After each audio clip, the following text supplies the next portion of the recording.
let's try to make this session a little bit outside the norm, right? So Rightio. let's kick it off with crypto because that's still unknown space for It a lot is. of people. It is. A lot of people that just put money on crypto from a thread that they've seen on X or Facebook or recommendation from a friend, etc. And it's supposed to be this whole power to the people thing, kind of, from the beginning.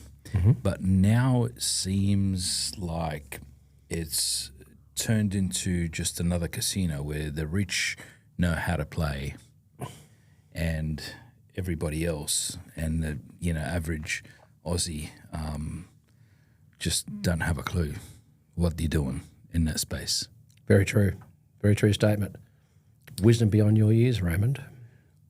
So what do you think about that? Because right now it's just like literally it's people are putting their money in crypto from recommendation from a friend who's done really well with certain coins or certain products, and they have really no idea what they're doing, or they're reading news headlines, and that's where they're investing. Look, it's a very valid point. The underlying factor with anything to do with money is literacy, and financial literacy, of course, has always been at an all-time low, and this is no different. It's just an emerging asset class, often referred to as digital or tokenized or crypto assets, and it's a fascinating area. I think the best way to start the subject on this is to deal with the fact there's three types of crypto investors. There are speculators, which would bet on a fly going up a wall under any normal circumstance because that's the tip from the best mate at the barbecue. There's quite a lot of people in that space. Dead right. Or in the crib room, right, where you've got a loudmouth in a crib room that knows a little bit of information to be dangerous. So you've got your speculators and then you've got traders. Okay, so traders is a specialty area, and these guys use charts and research, and they try and pick winners, more winners than losers, and a successful trader makes money. It's a profession. So speculators, traders, and then there's wealth accumulators. So wealth accumulators are people that have done a bit of research. They're actually genuinely interested in diversifying their asset portfolio because you've either got cash, you've got fixed interest investments, which are bonds and term deposits, then you've got property and you've got shares.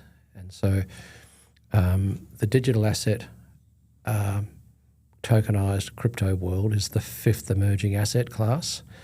And for the third category of wealth accumulators, they are people that we deal with on a regular basis, on a daily basis, because they are referred to us by accountants, financial planners, self-managed super fund administrators, and they come to us because they've been told we're a safe haven to hold their crypto assets for a start, and we have a platform that is a platform that holds institutional grade custody, which means it's completely safe. Sorry, Jeff, to cut you here, but I want to understand exactly what that means.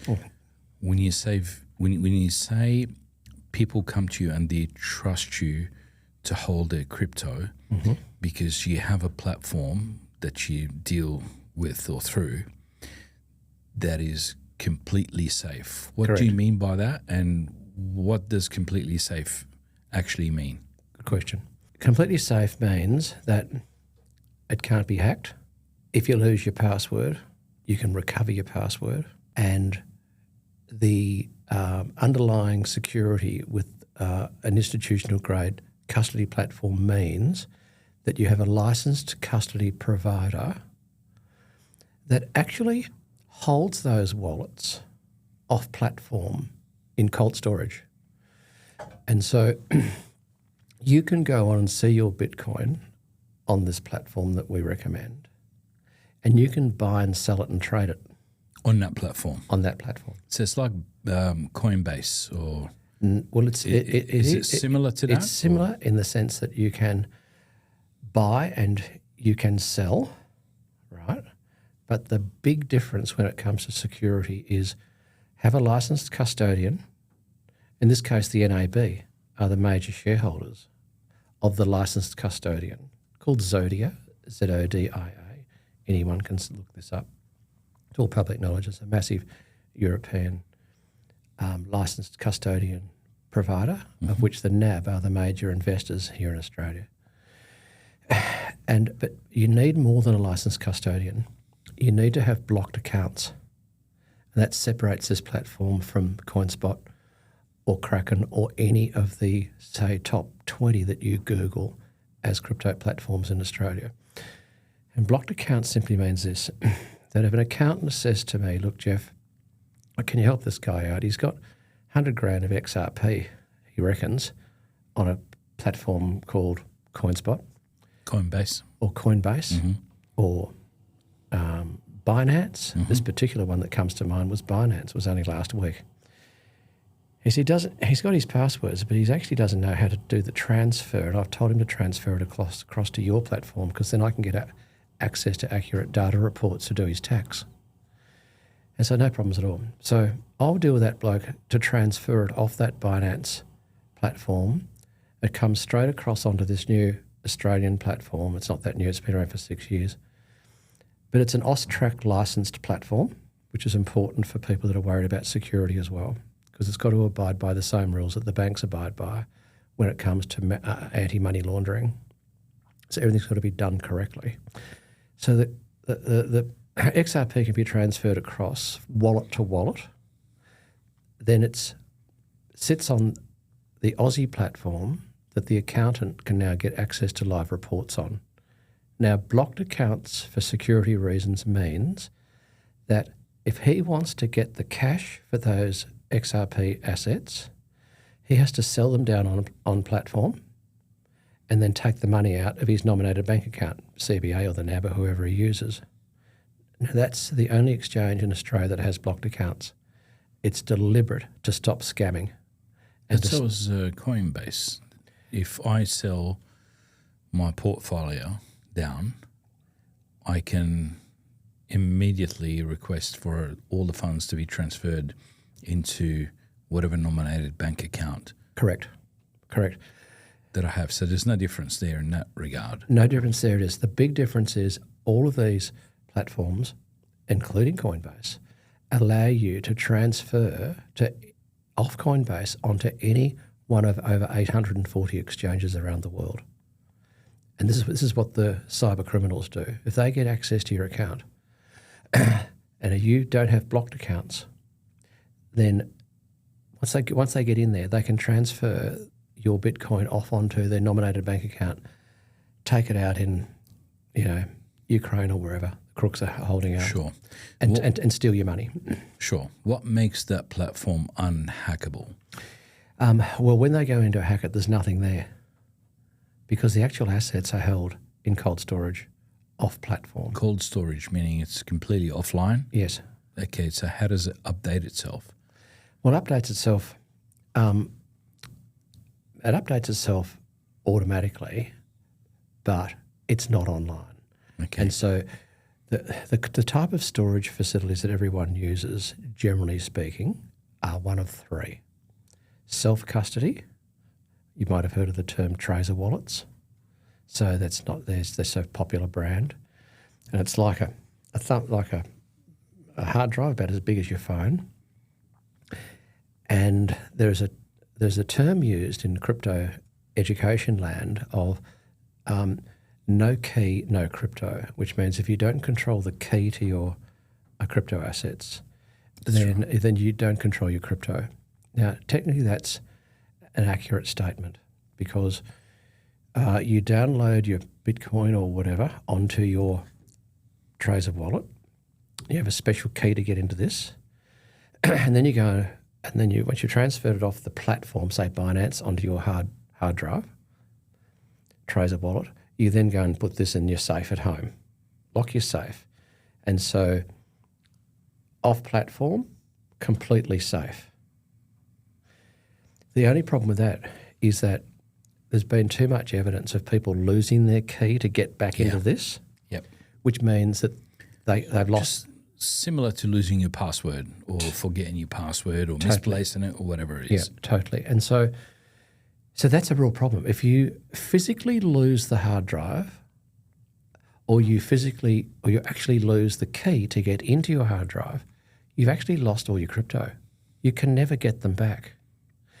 And that is dangerous. And there's far too much evidence of either of those two issues happening with too many people around the world.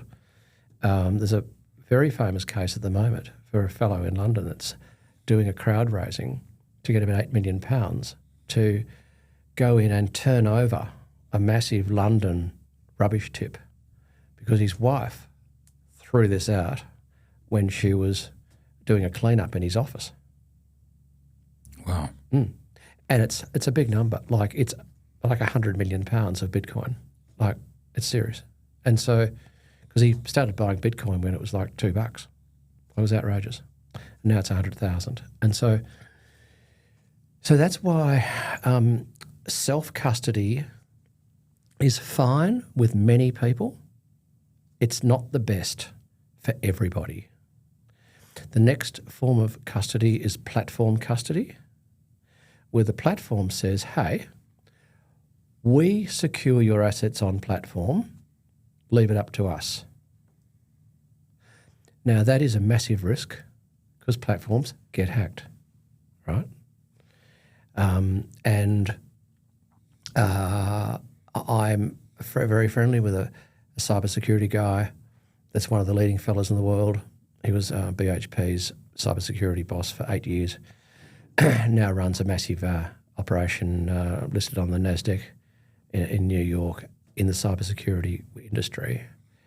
And he's explained to me in my office of how they've watched well-known cyber crims on a big screen working their way towards a server in someone's office ready to hack their server.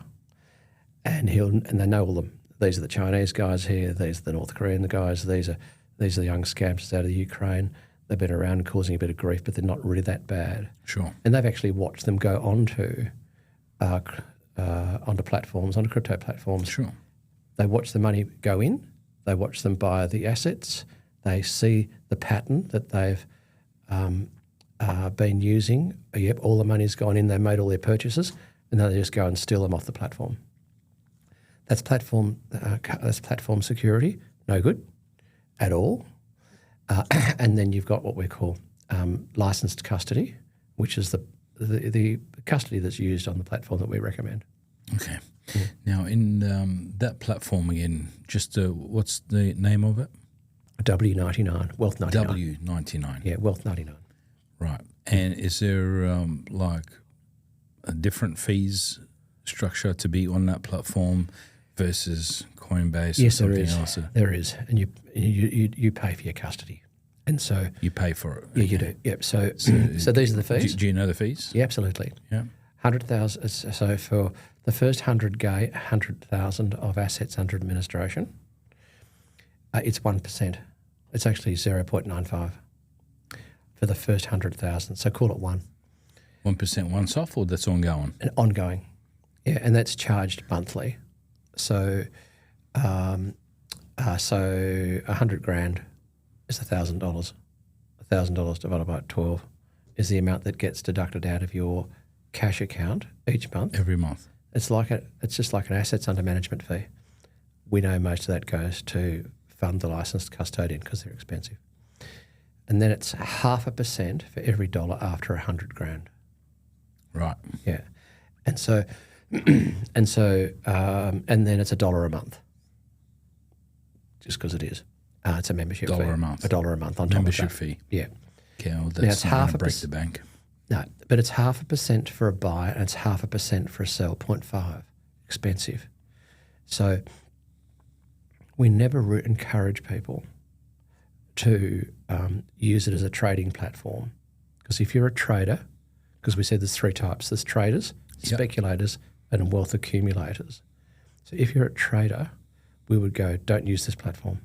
There are other ones much cheaper. It's more like a holding platform. Yeah, it is. It's a wealth accumulator. It's a wealth accumulation platform.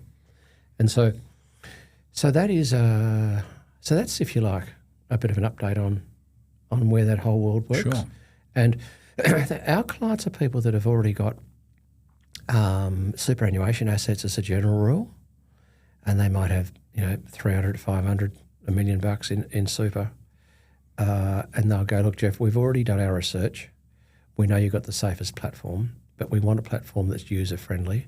We've tried all these Tracer wallet things and they're cumbersome. We've already got our self-managed super funds set up and we want to put on 300 grand. Can you help us? And I'll go, absolutely. I cannot give you advice because no one can give advice on crypto. It's an unregulated product. But I said I can give you guidance and support on how to set the platform up, how to reset your password, and show you what the assets are, because there's only 21 assets on this platform. Most of these have got 1,000 assets on the platform, like 1,000 individual coins. Like, they're massive trading platforms. This is a wealth accumulation platform with only 21 assets.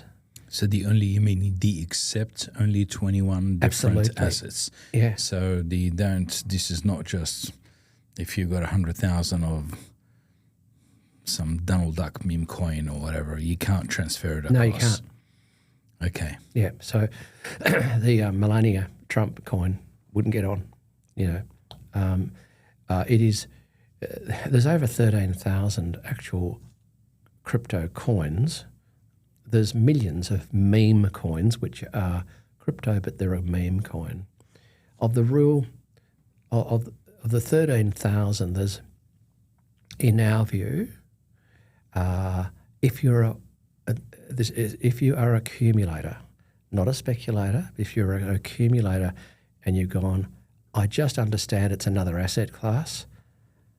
I've had to do my own research, and I know what assets are on your platform.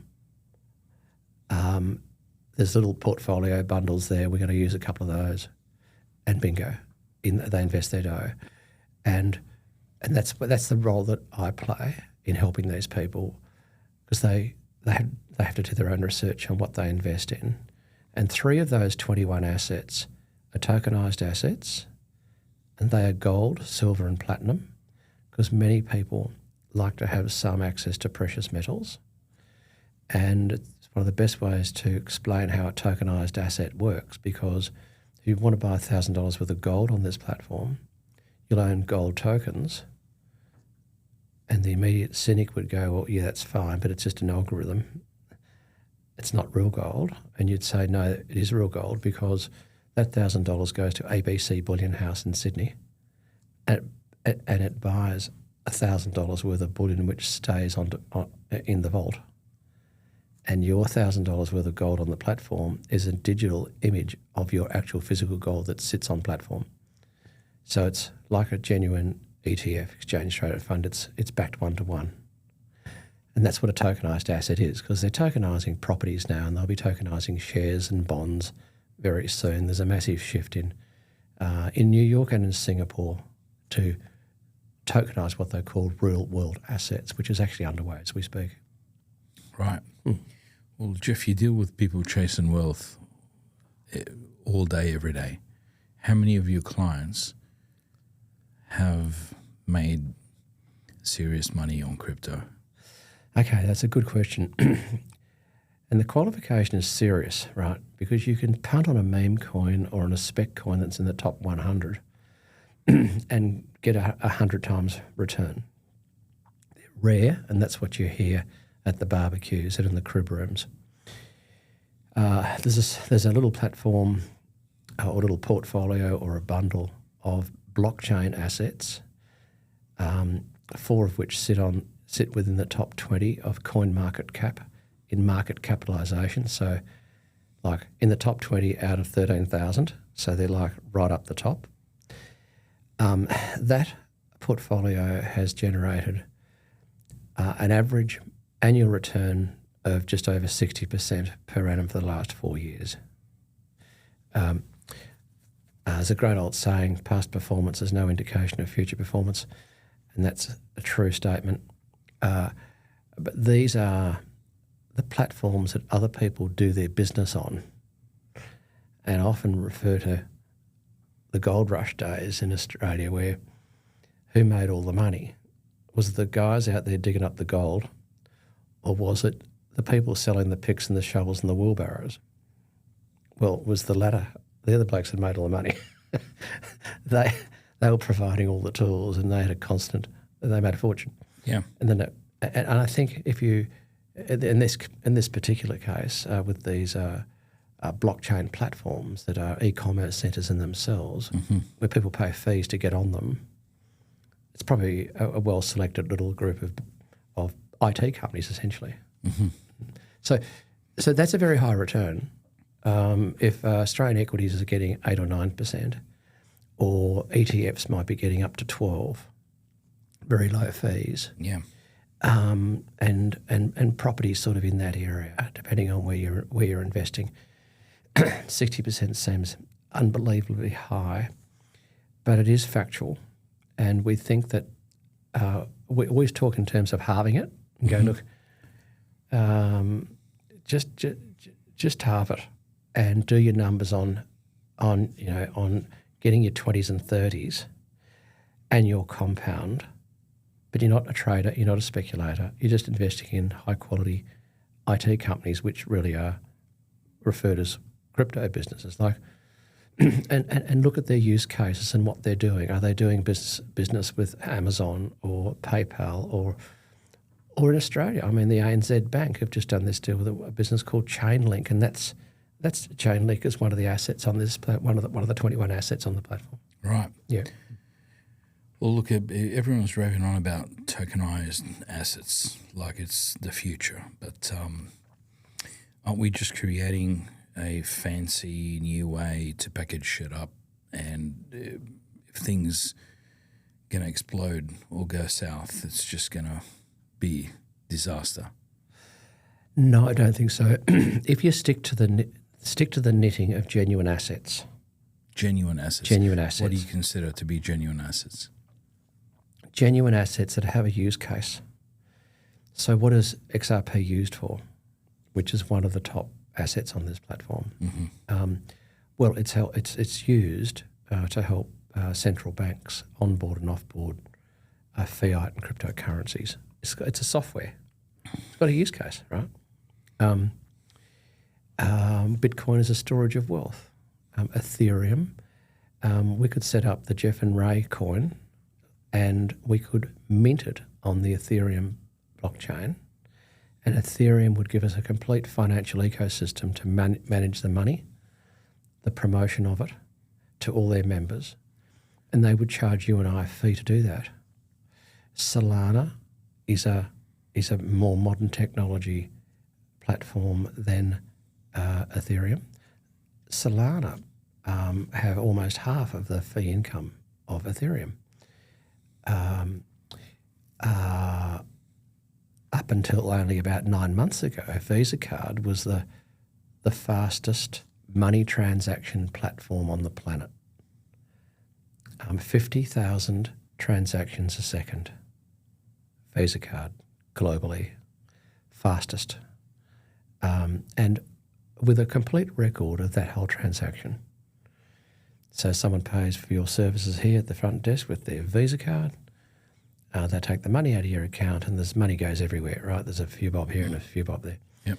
And that's all recorded accurately. A brilliant technology. Solana, they now do up to 75,000 financial transactions a second, and every single piece of that transaction is recorded on what's called a smart contract. And so the minute, the microsecond the transaction occurred, the fees that were charged, where the money is going to, what the money was for, exactly with Visa, but it's just faster. Right. And so the transition to this new world is a technology play. We're at the guts of it. It's not a spec play. And the computer science known as cryptography actually sort of became really well known in the Second World War in Bletchley Park when MI5 were doing their best with the US to crack the Enigma code, which was the encrypted transmission data used by the Germans. And there's a whole movie made out of it, the Enigma. And so they started by hiring all of the cryptography graduates out of the universities in London.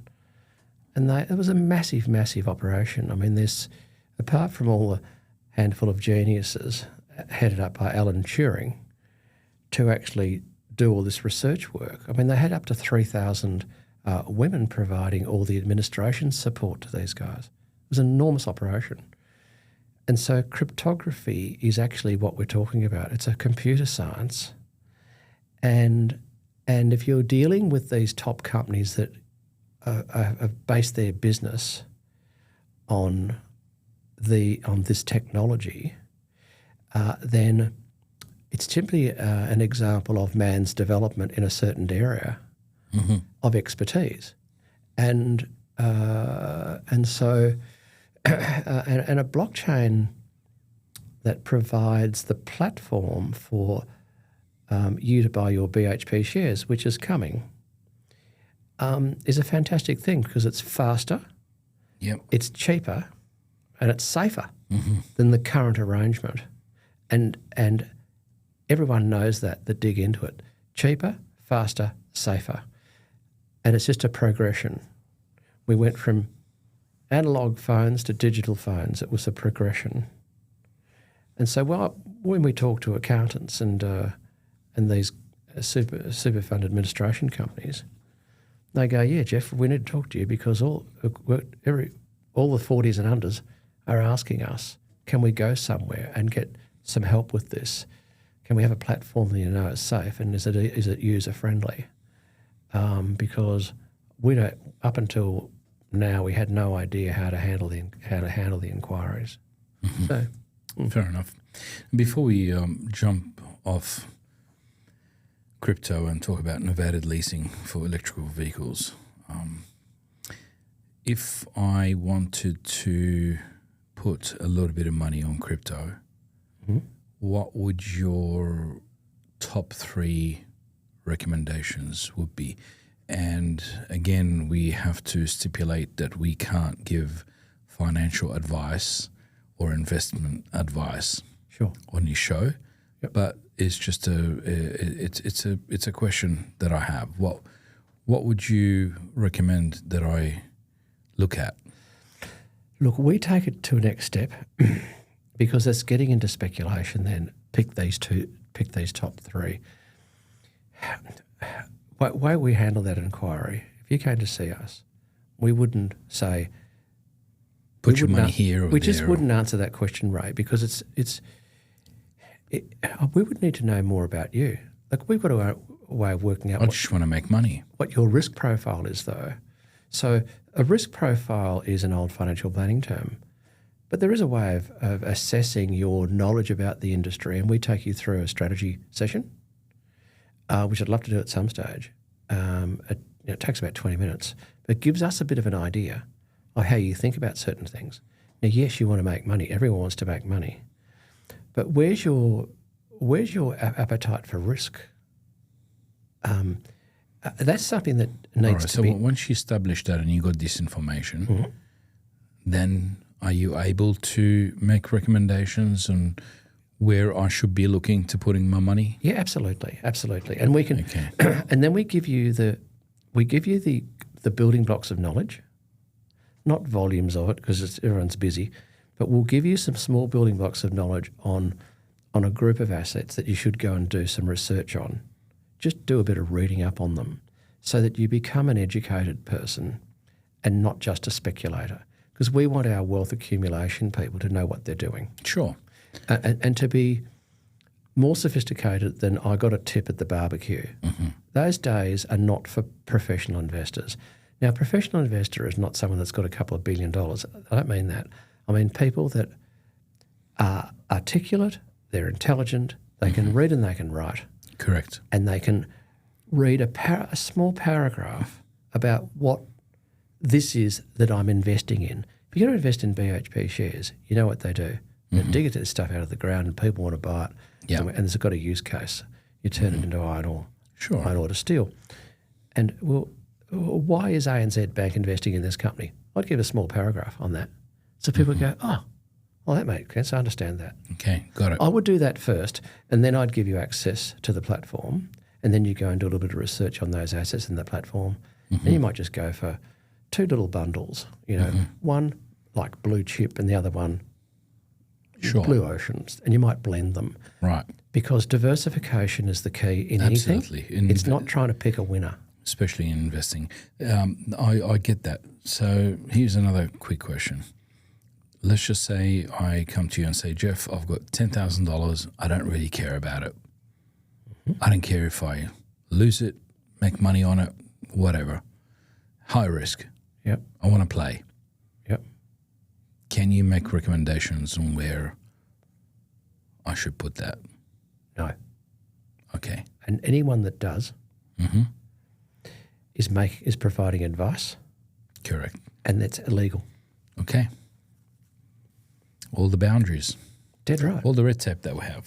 Yeah. Okay, so novated leases for electrical vehicles. Everyone says that's amazing tax break, blah, blah, blah.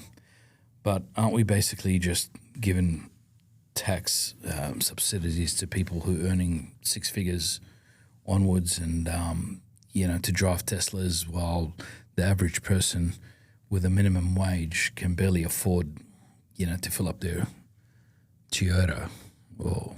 It's a very good question. You've done some research, Ray.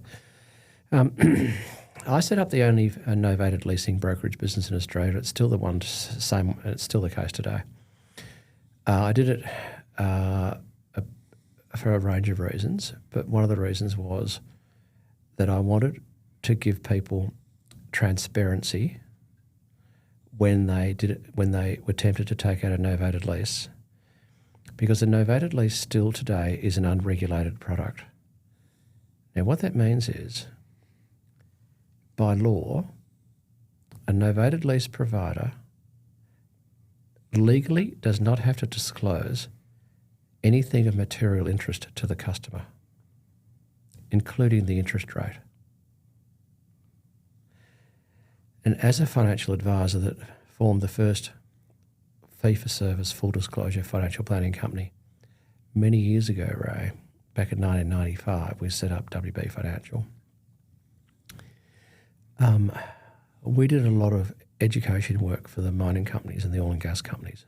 We were hired hands to run financial literacy programs for all their remote staff in the Northern Territory and in WA. And we did a lot of novated leasing advisory work. And we made it quite clear to the three companies that I have on my broker panel that I will have full disclosure on the interest rate, and we will vet every single quote so that it addresses the actual need of the individual customer. And so that's just a bit of background.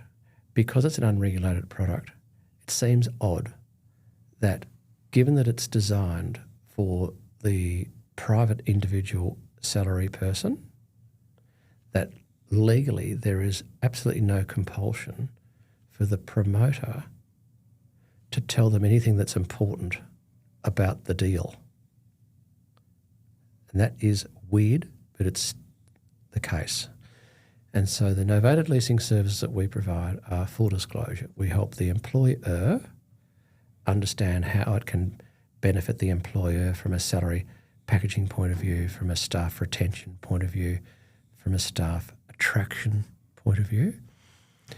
And if the owners of the businesses after they've booked up certain vehicles as business vehicles and they're claimed as business expenses, there'll often be, even for the owners, private vehicles like the one with the sliding doors that picks up the kids and the cricket bats after school.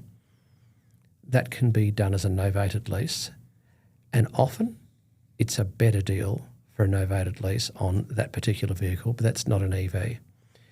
So we would analyse the novated lease quote compared to getting a private quote with a more competitive interest rate. Because always remember, with a novated lease, you will pay a higher interest rate. It's just how the industry works.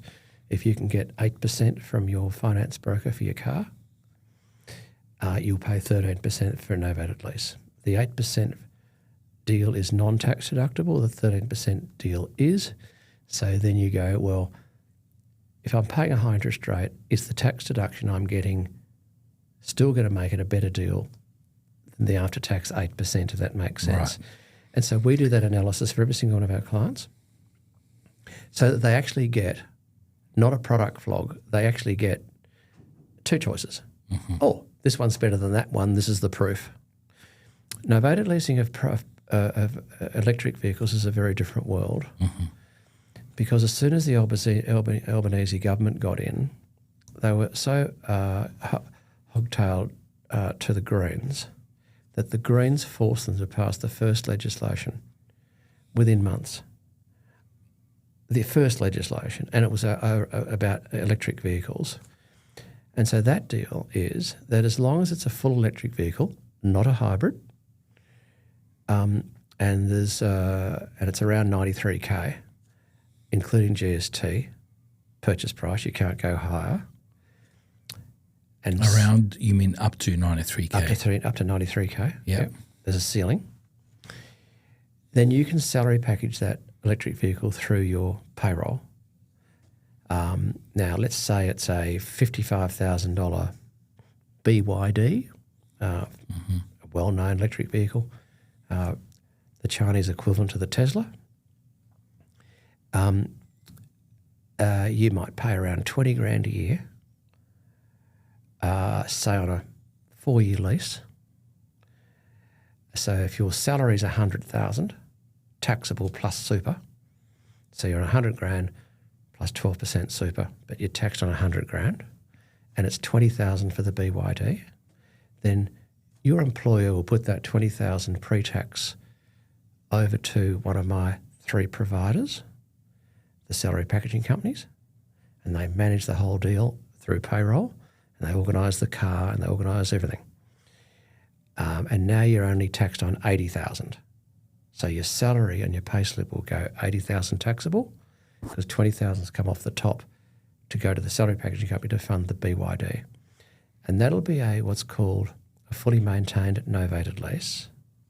And that will mean that you've got all the finance covered and then a budget for all the running costs. So the running costs are obviously insurance, tires, everything, servicing, blah, blah, blah. Okay. And a budget for electricity. And so that's how it all works. It is the most generous tax concession ever offered to an Australian employee in my 30 years I've been in the industry. Okay. Can you dumb down that process again, that whole system for me? Yep. In simple terms, step by step, and what would be the benefits for going in that direction? So you got a $50,000, $60,000 vehicle. Yep. You're on $100,000 a year. Yep.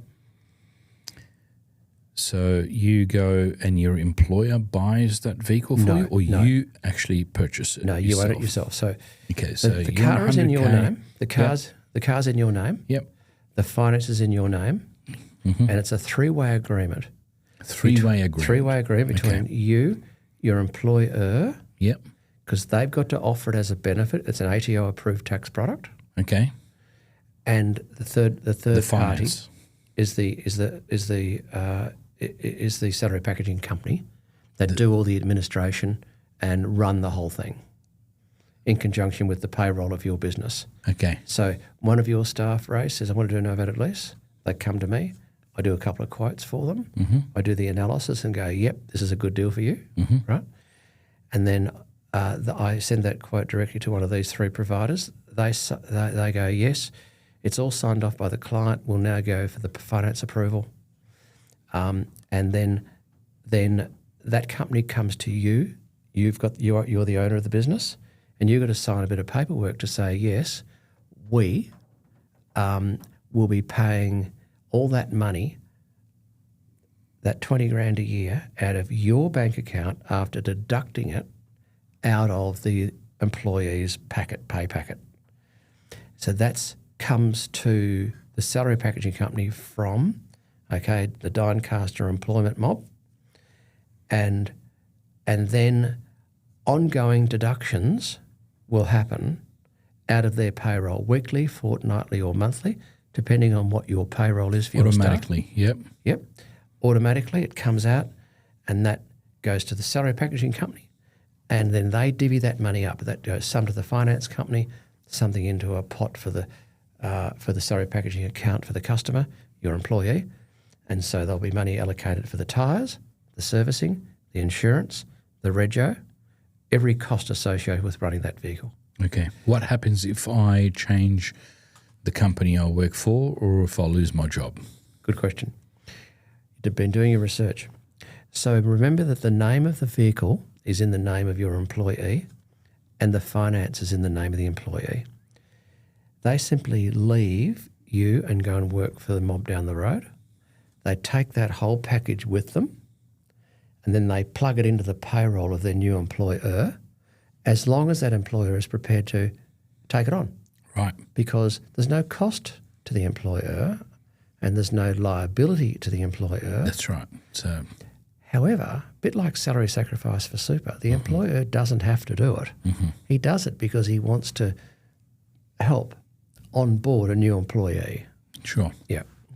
So, and in the case of lose my job and I can't find another job, and I have this now finance for this EV in my name, what happens then to all of that? Easy.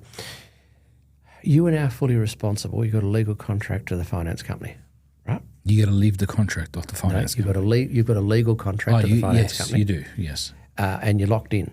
Yep. You're locked in for all the payments that you've committed to. Mm-hmm. So it's a 3-year lease, all right? It's a 3-year lease, and it's you're up for 36 months if it's monthly payroll of payments. Yep. Okay, and there's a residual payout figure that's also set by the ATO. It's like a balloon. Like a balloon figure, and that has to be paid at the end by the ATO. What's the percentage is that set at? Okay, so the ATO have designed the residual payout figure as the inverse of the depreciation rate. Now, basically, how that works is that if one of your staff took out a novated lease and they took it for 4 years, it's easy to work out what the residual payout figure will be within a few dollars, because it works like this. At the end of the first year of the lease, if they wanted to know what the residual payout figures are at the end of year 1, it'll be roughly 65% of the total finance amount, right? Mm-hmm. So $100,000, $65,000 the payout figure, right? Yep. And then you simply deduct 10% each year for 5 years. Right. That's the mental calculator. So it'll be 55% at the end of year 2, 45 year 3, 35 year 4, 25 year 5. Yep. Simple as that. Yep. So the residual payout figure on a $100,000 car at the end of 5 years is $25,000. Got it. And the ATO have worked out that that should be the depreciated value of that vehicle, and the ATO have pretty well got that right. Right. Well, that's really interesting. So here's something that no one is really talking about. Well, I haven't really heard of anyone discussing that, but we're already starting to have quite a number of EVs on the road for a few years now, correct? Now, in the next 2 or 3 years, we're really going to see the second-hand used market Yes. explode with EVs. Yes.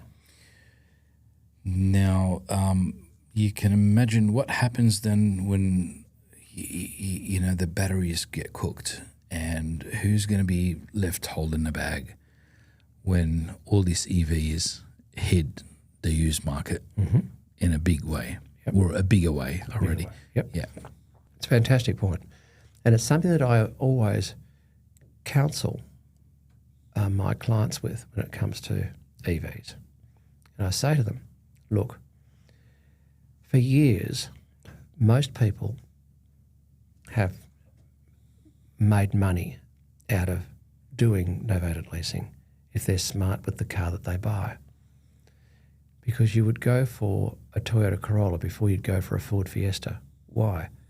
Toyota Corolla's got a better resale value. Yeah. So when the residual payout figure comes in at 15 grand, you want the value of the car to be 17 grand or 18 or 20 so that you're in the money. Yep. Right? And people have been selling those vehicles privately for 18 grand, paying the $15,000 residual payout figure, pocketing the $3,000 profit, which is a CGT exempt item, and then they're $3 grand better off, and then they'll go and do another novated lease. Now with EVs, I've said to all of them, which is obviously where your researchers come from, I say to all of them, look, listen, the EVs haven't been around long enough to establish their resale value because battery technology is advancing at an enormous rate. And you just brought up the idea that maybe the battery's stuffed and it could be a $25,000 hit. So you might get a $25,000 new battery cost and you've got $25,000 to pay out on your loan. Well, there's 50, but the car might only be worth 25. So I've just dropped 25 grand cold. Is that where you're coming from? Yeah. Yep. And so it's just buy beware. Right. So we're just going, please be careful here and take this on board. You may, because you're getting so many tax perks up front, you've probably covered that loss if there is a loss. Because on your $55,000 BYD, on a 4-year lease, you'll pick up $40,000 worth of tax credits. Like real money coming back. Yeah. They're like equivalent tax refunds, 40 grand back on a $50,000 car. Right. So if you've made all the money on the front end, at the expense of people like you and I who are taxpayers that are funding this $4 billion annual cost of the taxpayer to promote this to provide this service to the EV people. Another story there altogether, of course. Then you might go, well, if I'm going to lose a bit on the resale, I've picked it up on the front end by getting all the tax breaks. Yeah. So it's just about transparency, education, and people can't ever complain if they haven't been given all the options that are important to consider. Great. Well, Jeff, you call super the best tax dodge, right? Legal tax dodge. Yep. Doesn't that kind of say everything that's wrong with the system, or like we actually building wealth, or we just playing games with the tax office? No, not at all. Not at all. Super was put in place by Paul Keating for a very good reason. To take the pressure off the old age pension as we have a growing exponential growth curve on the ageing population. Okay? Yep. And it was very innovative and very clever and one of the best systems in the world. And in my view, it's there to give people the opportunity to be largely or fully self-funded retirees when they retire so they don't draw on the pension. And for that reason, it's a fabulous thing. And the worst thing about super, it's not super itself. The worst thing about it, it's how it's been promoted by the government and by the institutions that promote it and by some of the financial planning industry, not all of them. Tell me more. Okay. Super has been promoted forever during my entire career in this industry as a product. which is wrong. It should have been promoted as a tax structure so people can be educated on why. It's a fabulous tax structure to help build wealth. And I can have I can put 23 people in the room. It's a funny number, but it's the maximum I can squeeze in when I do these events in my office. And I can ask, and they're all self-employed business people, and they're all got staff, and they all pay super. They don't physically do it themselves. They've got staff that do it.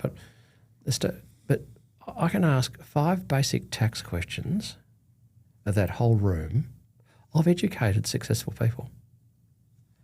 And I can tell you, I'd be lucky to get 2 questions answered correctly out of the whole room.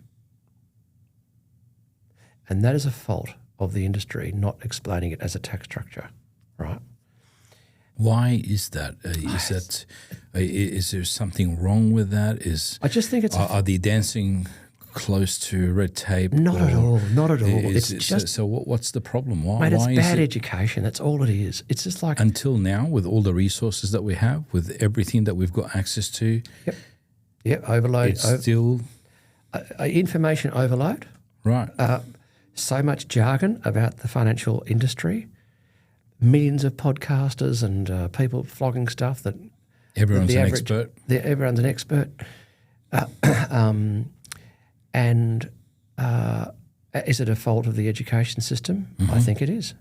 You know, were you and I ever taught how to do a budget? Well, it's a fault of the professionals as well in the industry, right? Yeah, dead right. Well, because it doesn't sound like they're also educated. They're not. You know, if the banks are probably the greatest culprits because they've been product floggers from day one. You know, stitch you up on a housing loan. Now, by the way, Ray, what about we have a look at this other suite of financial services products we've got? We've got a term deposit here for these savings. We've got this one here. We've got that one here. By the way, you run a company. We can do this. We can do this. We can do this. Sell you one loan and then try and sell you 7 other products. They're all product flogging. They're not interested in educating you. And the problem with super is that once people understand the free gift offered by the government, and the free gift is a really easy one. As you know, you can put your staff and you... The free gift by the government, is that literally what it's called? Well, here's the free gift. It's the tax gift, okay? Mm-hmm. Here's a question for you. You know you can put in $30,000 as a total tax deduction. Yep. Inclusive of the employer contribution. So you pay your staff here and, you know, he's on a salary that means that you pay 10 grand into his super. That's your responsibility as an employer. Yeah, as an employee. As an employee, he knows he's got the opportunity to put in a total 30 as a tax deduction. So you can put in another 20, okay, and get a tax deduction for the whole extra 20,000 that he puts in. You got a tax deduction for the 10 grand you put in as an employer because that's part of salary, right? Mm-hmm. So you paid him your salary, then you paid him your super, and you join them together and you claim the whole lot as a tax deduction. He goes, Jesus Christ, well, Ray's put in 10, I could put another 20, but or portion of that 20. They're never encouraged to understand that they might only be able to put in another 5 of that 20 because they've got a mortgage and they've got kids or whatever. But we could work in, you know, around numbers and they go, I could probably squeeze 10 in, you know, because I've got a bit of an inheritance and, yep, I can put 10 in extra. So I'll go to Ray and I'll go, hey, Ray, can you deduct $10,000 out of my salary for the next 10 months? Divide it by a tenth of 10,000, okay? $1,000 a month out of my payroll for the next 10 months. That'll take me up to June 2026. So I can stick in an extra 10 on top of the 10 that you're putting in. Sure. Now, why is it such a great deal? Well, they are on 32 cents in the dollar tax rate, these guys, right? 32 cents including Medicare, because in that tax bracket where they're on 30 cents plus 2% Medicare, 32% tax. Now they're not having to pay 32 cents on that extra 10 grand they put in. Agreed? Yeah. Because you put it in for them pre-tax. So you could say that's equivalent to a 32% tax return. Mm-hmm. All right? But it's not that good because there's a thing called contributions tax Yeah. of 15%. It's not that good, but it's still pretty good. Well, it's 15%, right? Comes out of the so super when fund. you think about it, it's So what's 15 from 32? Yeah. 17. The free gift from the government is 17%. Okay. Where can you get 17% as a guaranteed, a government guarantee return on your money? Sure. It doesn't exist. Got it. You're getting Got it. 3% at the bank. You know, if you've got money in your offset account, you're saving 6% on your mortgage, 6%. Oh, I can get 17% after tax guaranteed by the government. Sure. Now, isn't that the best news in town? 17%. Agreed. So if super was meant to stop people leeching off the pension, though, so why are we letting people stack up $50 million in their, and paying bugger all tax on that? And where is the line between smart planning and just taking the piss? Well, if we're talking about individuals, and you talk about an individual that could have 50 million in their super,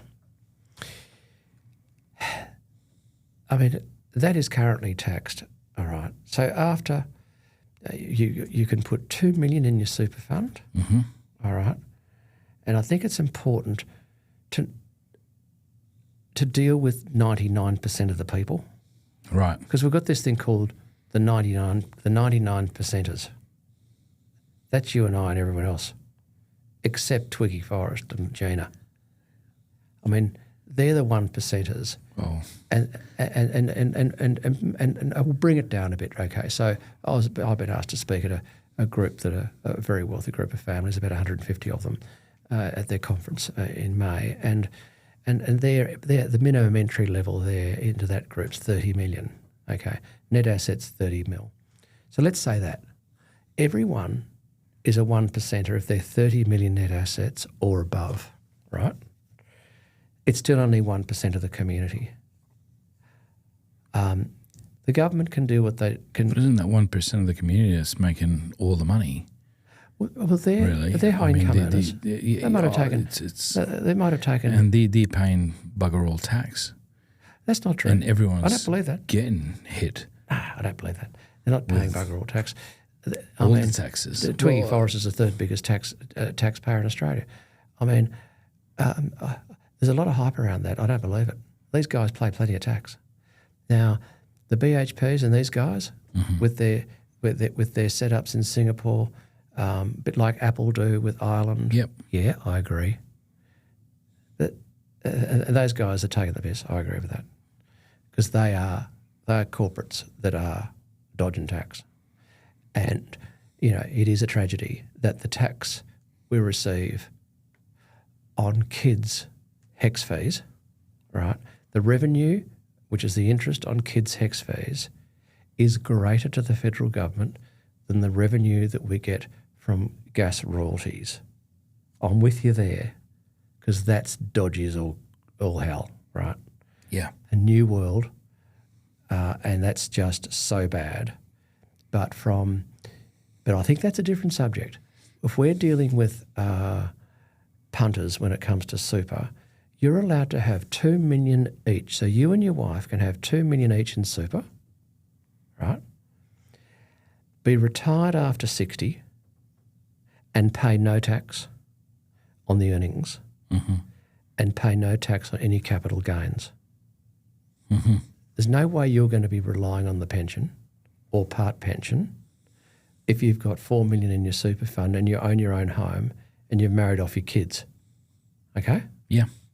You're done. And so all the people I work with are working on, right, I'm a bloody long way off $2 million, that we need to start focusing on that. And it doesn't take long to start building up your wealth. If you start off with 300 or 400 grand, and you might put 30% of that into an asset class that for the next 3 to 6 years might generate a 20 or 30% annual compound return, You wait. You see how quickly that grows. And so the tax bit is making sure you get your 30,000 tax deductible amount in every time, including your employer contributions, right? All day long. That's an absolute non-negotiable. The other tax bit is if you miss out on putting your 30 grand in this year and you've had a bit of a windfall, it might be a bit of an inheritance or something, you might have sold a property and you've got this capital gains tax liability. Most people don't know, Ray, that they can go back 5 years where they haven't put in the difference between the 10 and the 30. And top it up. Or the 10 and the 27.5, which it was for 3 years, and the 10 and the 25. They can go back 5 years and grab up the gaps, every one of those, boom, boom, boom, boom, and tip it in. In one hit. In one hit. And claim the tax deduction this year. Wow, I had no idea. See, this is what I mean. These, and there's a real breakdown here too, because there's a little caveat there. You can't do that if you've got more than $500,000 in your super fund. You're not allowed to do it. That's $100,000 you can just literally dump in your super. You and your wife. I do. Instantly. I pick this up all the time. I go, you and your partner. yeah, So there's 200 grand. yes. Right. And you might have you sold your bloody property out in Nottamara. There's a $200,000 capital gains tax bill. You go, Jesus Christ, where's this going to come from? Well, you've got the cash saved from the sale of the property. You cleared your debt. Money's sitting in an account. And you're waiting to have to pay the 250 grand capital gains tax because it's there and your accountant said, oi, don't spend that because you're going to have to pay it. But the accountants will often not talk about the 5-year catch-up for concessional contributions. And there's a reason why they don't. They can get caught because people don't lie, but they get confused about their super balances. And Okay, what does that mean? That means that they don't know that they don't know what the current super balance is. They say, oh, it's definitely, it's only 300 grand. But people take so little interest. It might be 501,000. $500,001. Over 500,000, you can't go back 5 years. Dead right. And less than 500,000, you can go back 5 years. So if it's 499,000, let's just say, right? Yes. At that point, you can still go back 5 years. Yep. And top up another 100. Yep. In your super. Yep. And claim it as a full tax deduction this year. So if Right. you're at 120,000, Okay. you've just reduced your taxable income down to 20 grand. What happens if you're over the 500,000 in your super? You can't do the catch up. And the accountants won't help you with this because they they'll go, can't really help you because it's either you. Well, they can. They can, but a lot of them don't. They gun shy about it because unless they go to the trouble of checking your super balance, which is an extra fee they've got to charge for at $150 Yeah, an then hour. if they tell you something and then you go and you transfer 100,000 in your super and you're well over 500 grand. You're and $1 over. you left, You can't get a tax deduction for it. Yeah, you're holding You're the expecting baby your there, 30,000 tax rebate and you don't get it. And the accountants go, this happens too often. We're out of it. We just don't talk about it. Yeah. We leave it up to them and their advisors. And then you've got the fact that 10 million Australians don't have financial advisors. Yeah. So most of them just don't get the You information. end up with problems. Okay. Well, insurance companies, they fight tooth and nail against TPD and terminal illness claims, right? Yeah. Okay. So here's the direct question, Jeff, because you're in this world. Are you really on the client side here when they're dying, or you just part of the machine that makes it harder for them? No, we're definitely 100% on their side. So our whole business operation under Wealth by Design is designed to work in the client's best interests, 100%. Nothing we do doesn't comply with that ethic, right? Okay. And how do you ensure that? We are not product providers. We're service providers, and we're educators in financial literacy in a whole bunch of disciplines. But we apply it to real life situations, so it's not just a talk fest. And the total and permanent disability claims industry is a very interesting one. It's one that's been neglected for a long time when it comes to proper service. So definition of a TPD claim, Ray, is, and I'll just talk about like the last one that was paid out. It was a posthumous TPD claim where the woman had died, and we're dealing with the administrator of the trust, which is her son. She died because she committed suicide, a history of mental disease. And so so we had to, so the deal there is that we work with the administrator, her son, to collect all the information. Now this is after they'd worked for a year and got knockbacks from everyone. So they went, and she worked with this kid who's only a 28-year-old kid. He worked with his grandfather to try and get a TPD claim paid out of it was about 150 grand. Which there was the cover at the time that she ceased work because of her mental illness back in 2008. Like going back a long time. Now, we don't take on deals that are this difficult as a rule, but we were asked to by contacts, family contacts of these people, which we had previously done a deal for, and was very successful. We got about 1.4 million for these people. But getting back to this one, we had to guide this kid on how to get all this information from freedom of information, from hospitals, from doctors. And in fact, on the website of insuranceclaimsolutions.com.au, this kid's just put up his testimonial. Like, it's a killer. Like, it's very authentic. It's exactly as it happened.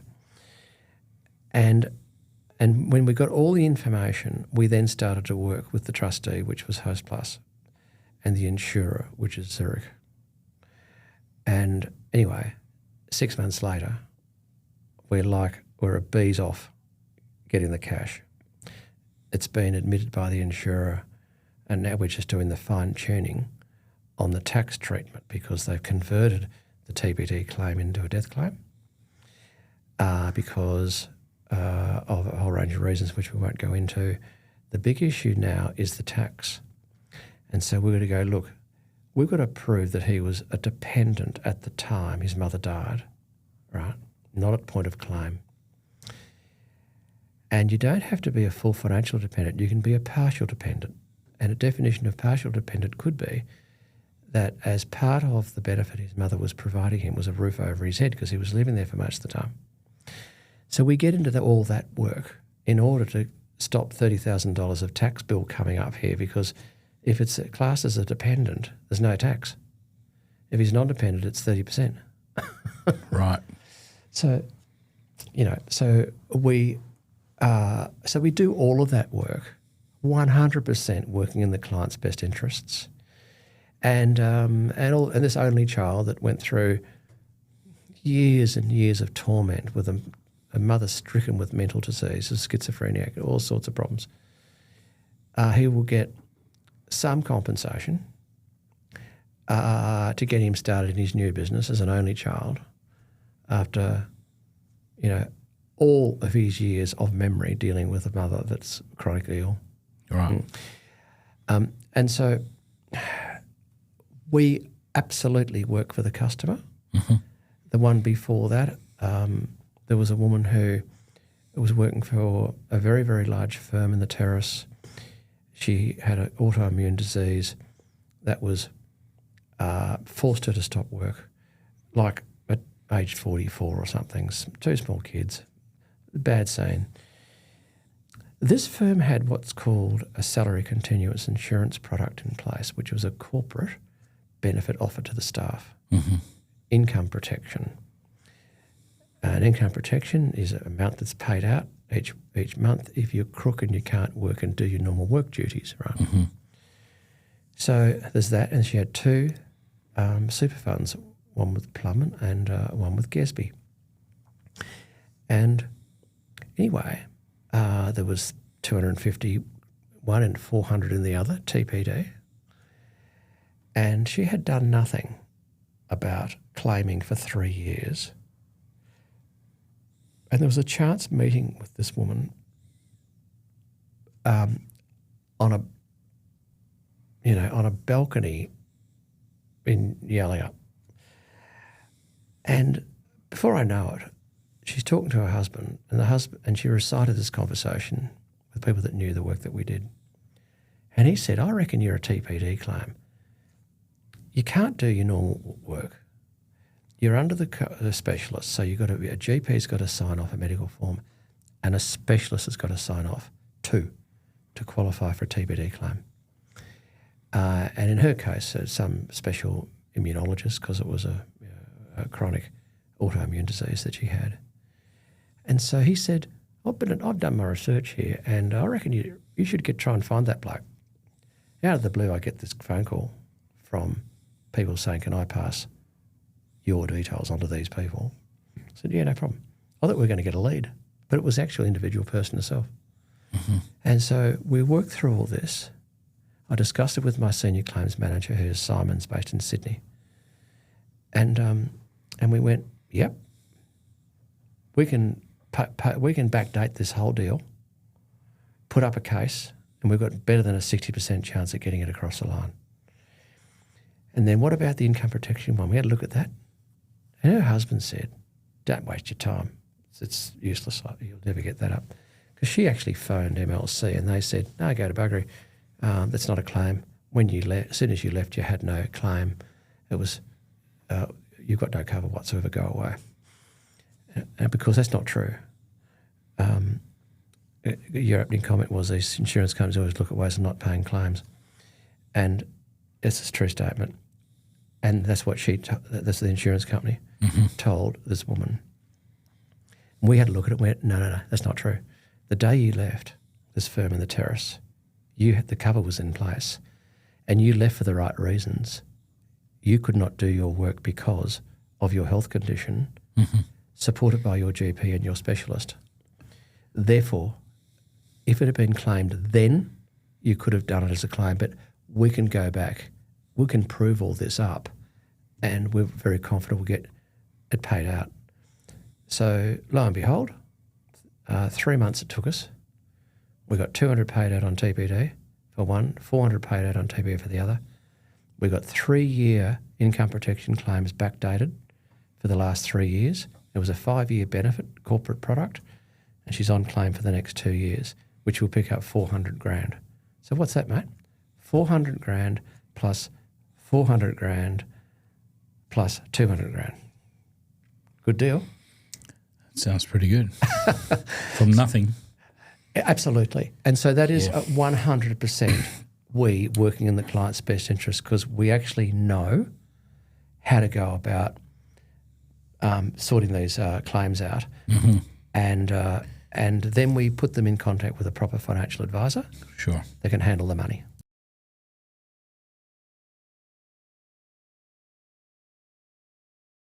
Actually encourages people to take bigger risks? No. Because there's a safety net? No, not at all. Are we encouraging bad behaviour, dodgy behaviour here? No. The closest you'll get to that is suicide, right? There's a thing called a 13-month suicide clause built into every single life insurance product. Very few understand that. Okay. And if people knock themselves off after 13 months, guaranteed payout, not a problem. Now, if people are planning that far ahead to kill themselves, well, they won't be penalised. There'll be simply a payout paid to the nominated beneficiaries of that death cover. Right. But for TPD, I don't believe it at all. There may well be people, and I think there's always routers that might abuse the system, but it's illegal to make false declarations, like a lot of things. You're not allowed to falsify the value of the car that you sell because you're dudding the state revenue of stamp duty. It's illegal. So I'm sure there's dodgy dealings go on. It'll be minimal, and the risks are very high if you get caught out. All right. Well, the wealth coaching game now is huge, right? Yeah. And we both know that a lot of people are just repackaging things and just reselling it and charging people several $1,000s Yes. for things that they can easily access through Google or ChatGPT or whatever AI system, right? Yep. So how do you think by instead of someone Googling all of this information or putting it through ChatGPT versus coming to you for financial literacy or financial education?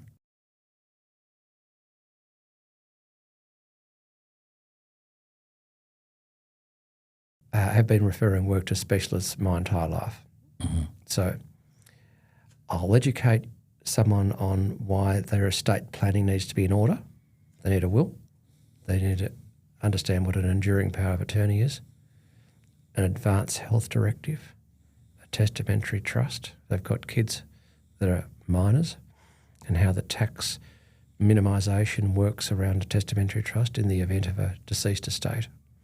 I do that education and I go, right, do you want help with this? I can recommend someone. And I'll push them straight in front of someone that I know that does an excellent job. So that in itself saves people the time of knowing whether the Google search is going to come up with the right one or not, because they trust me. That's right. And even if they put it through Gemini or ChatGPT, etc., they will still come up with all of this information that they still have to cipher through. Yes.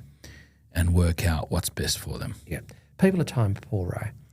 And they and a lot of them and don't. that in itself is actually worth the money. Yeah, time poor. I agree with that. Yeah, they're time poor, but also they just because it's ChatGPT or whatever, and they've got raw information, they haven't got a personal recommendation from someone they like and trust. And so I've had a lot of fun with the Dirty Dozen, which I've put together. I dreamed it up when I was in holidays in May this year. So I've brought it all together, and we have these long lunches every 2 months. We discuss strategies and things that we've done to help people. But I've picked the best of brand in about 13 key disciplines that people will generally like to or are likely to want to tap into on their pathway to financial independence and not being reliant on the welfare system. And so pretty well covered all of it, whether it's HR, whether it's legal, commercial, legal, estate planning for wills,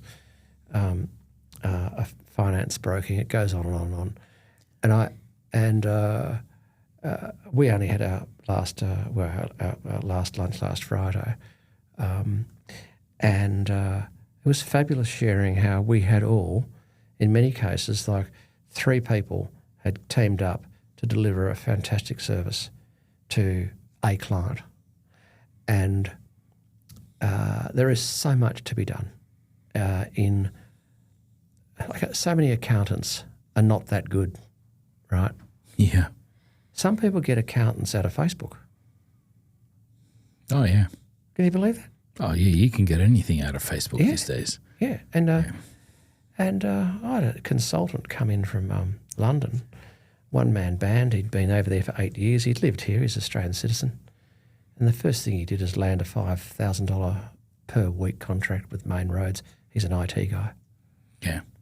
And he got his first accountant out of bloody Facebook. And the accountant was giving him all sorts of inappropriate advice. This wasn't right. Now, I'm not an accountant, but I can sniff it out if it's not right. Yep. And then I'll say, listen, I think you should run this by another accountant that I can refer you to and just get a second opinion. Because I can only say I suspect you need a second opinion. I can't say the tax advice is wrong, really. And then we can bring it back on track. Then we can set the company up because it's appropriate. Then we can get the pay slips organised, and then he can go and get his novated lease because his company can't get a novated lease because he can't get any finance because he doesn't have 2 years worth of trading on his BAS, things like that. Sure. On his ABN. And so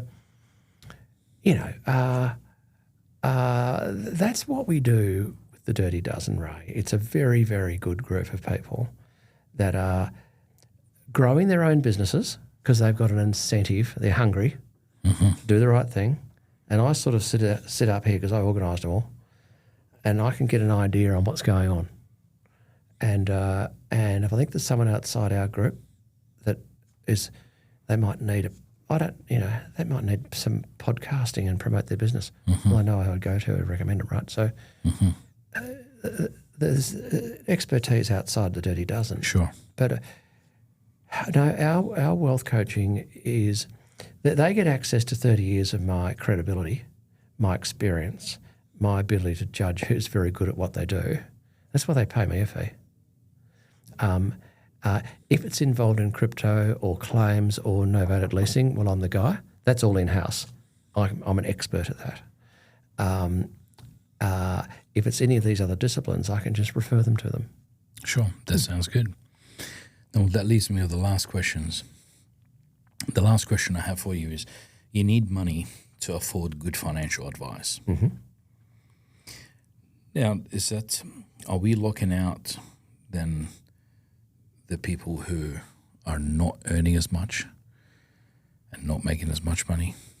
We are, because some people don't need to spend $5,000 with a financial advisor, all right, because they're not ready for it.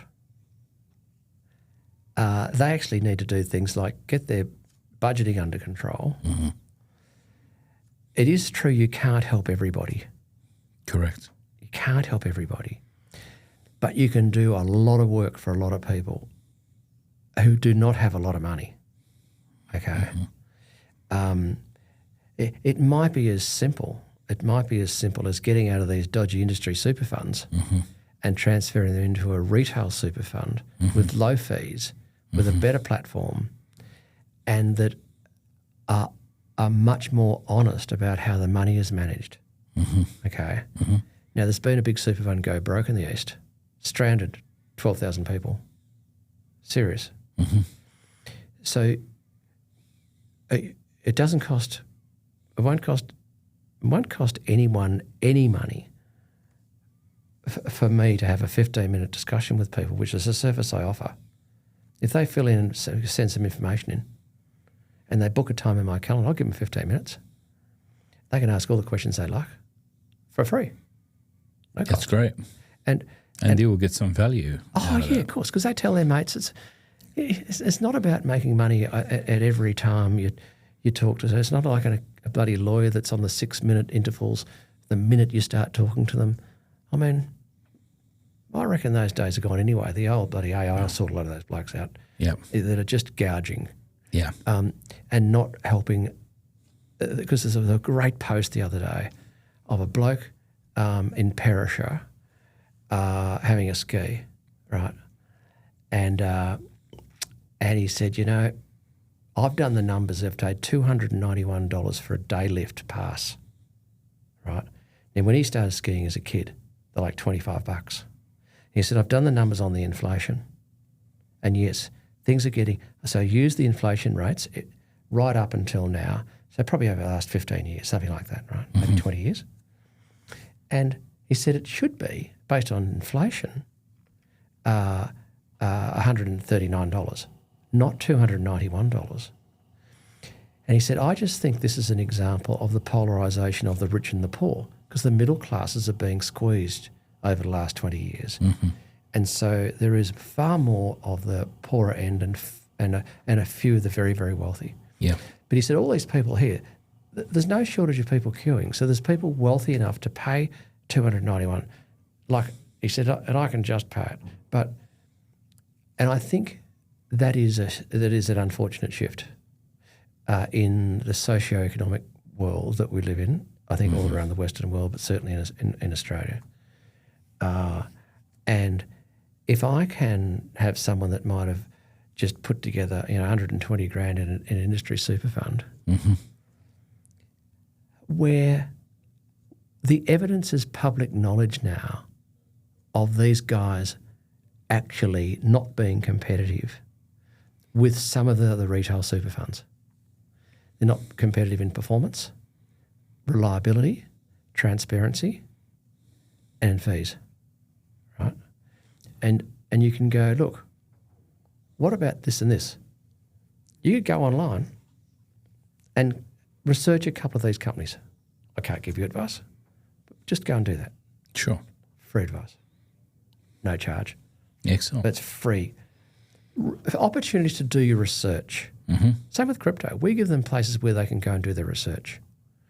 Go to this link and study right back to the white paper when Bitcoin was created and what it was designed to do. Read about it yourself. Just go and do it. Sure. Yeah. Sounds good. Yeah. Jeff, thank you very much for coming in again to have a chat with me, and hopefully we'll do this another time. Ray, thank you so much for the opportunity. It's been a delight. Thanks, Jeff.